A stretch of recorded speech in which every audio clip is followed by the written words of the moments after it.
Hi everyone, and welcome to Wellness Wednesday. Today we're going to talk about beans. Beans are so good for you.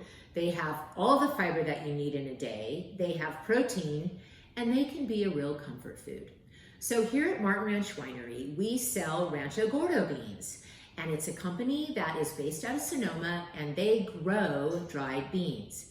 So here's some basic tips on how to put together a pot of beans that you can use as beans just by themselves, or you can add veggies and make it a soup.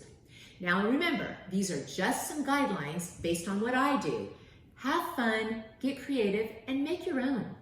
So I use canned tomatoes. I have some of my own, but what you can get at the grocery store is fine.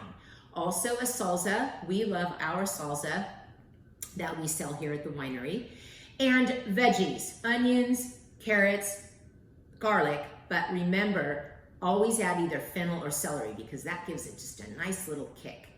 We have all different varieties of beans. I always throw in some olive oil when I'm doing my mirepoix, and then some spices, herbes Provence, salt and pepper. I use cumin, chili. It really just depends on the flavors that you want.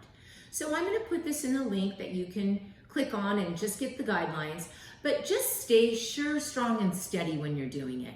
And just remember, have fun, because at the end of the day, we're still trying to figure this all out, and this is just one of those nice little comfort foods that you can have ready to go in the refrigerator.